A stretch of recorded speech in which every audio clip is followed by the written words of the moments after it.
I have no idea. Oh god, I'm gonna... Stem cells are just cells that can become any type of cells. Stem cell research? I don't really know. Stem cell? Okay, I can do this. I know we can transform them into different types of cells.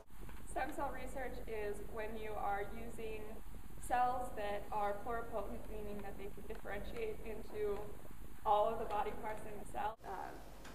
Like using pluripotent cells that can become any functioning cell in the human body. Basically, to study stem cells, they have to use fetuses. Yeah, can't say I do. I don't really know too many costs of it, besides moral costs.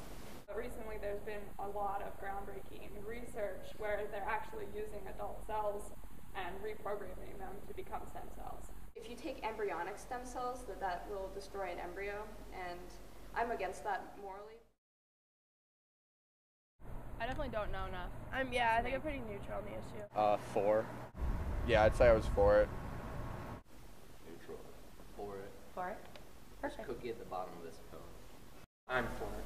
Personally, I'm for it. We should definitely be doing it, and that the government at least shouldn't be limiting it, even if they're not necessarily functioning.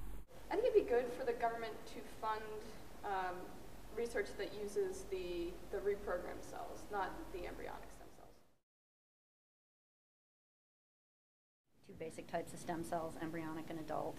Adult stem cells basically come controversy-free, and there is potential for using adult stem cells for therapies to help people with various types of illnesses. Embryonic stem cells are the controversial stem cells. They have to be harvested from an embryo. That destroys the embryo. So they're coming from places like fertility clinics where there are excess embryos. And obviously there's controversy surrounding that use of them. The benefit of embryonic stem cells over adult stem cells is that they're more plastic. They can be coaxed to develop into a greater variety of cell types than the adult stem cells, and that's where their promise comes in. So, what is this stem cell controversy? Well, in short, the controversy surrounding stem cells is whether or not we should limit research on embryonic stem cells, that is, cells that come from otherwise viable human embryos. The trade-off is quite literally between potentially saving adult human life through new medical treatments or potentially destroying new human life.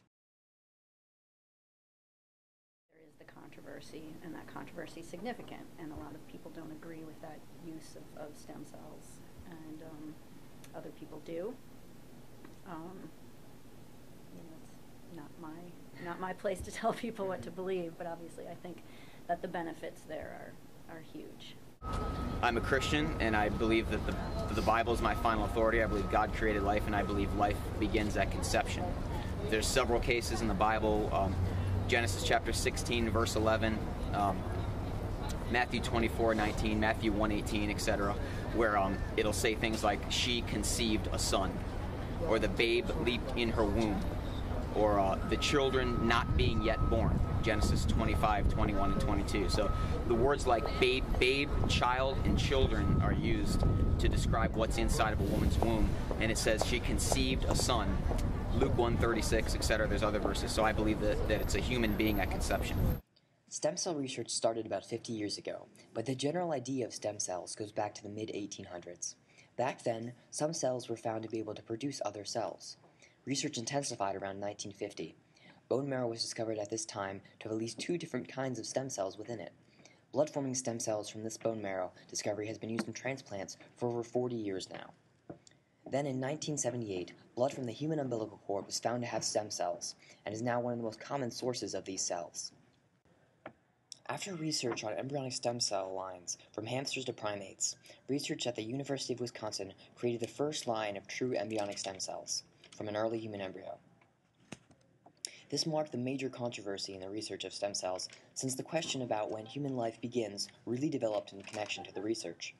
In 2007, new research prompted a potential solution to the controversial use of embryonic stem cells.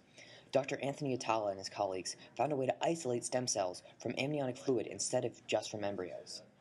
In March 2009, Obama signed Executive Order No. 13505, titled Removing Barriers to Responsible Scientific Research Involving Human Stem Cells. This executive order reversed the 2001 and 2007 executive orders signed by then-President George W. Bush, which placed limits on the research involving human stem cells. The executive order signed by Obama therefore allowed responsible and worthy research of stem cells to the full legal extent. If it's a fertilized human egg, it's a human being.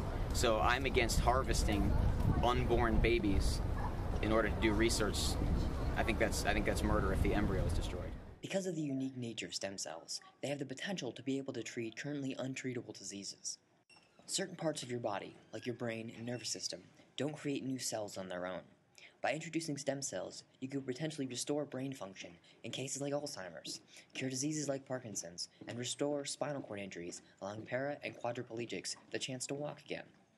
Stem cells might also allow the manufacturing of organs. If you need a heart transplant, you could potentially get yours replaced with a perfect copy of your own, based on this stem cell research. Victims of serious burns would also be able to recover much more rapidly and with much less skin grafting.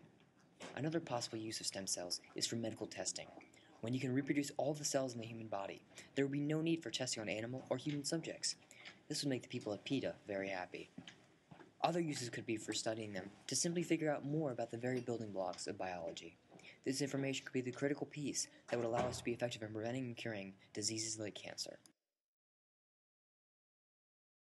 I think that their greatest potential is for therapies for human disease. There's been quite a bit of advance in techniques to get these stem cells to develop into certain tissue types, like tissues from the central nervous system, like muscle tissue, and be used to treat very debilitating human diseases. So I think that's probably their greatest use in the future. So what will be the future of this stem cell controversy? We polled a small number of Penn State students, and the results show that the majority favor research into the embryonic cells. Who knows? Perhaps this research will lead to the successful use of induced pluripotent cells, which might end this debate once and for all.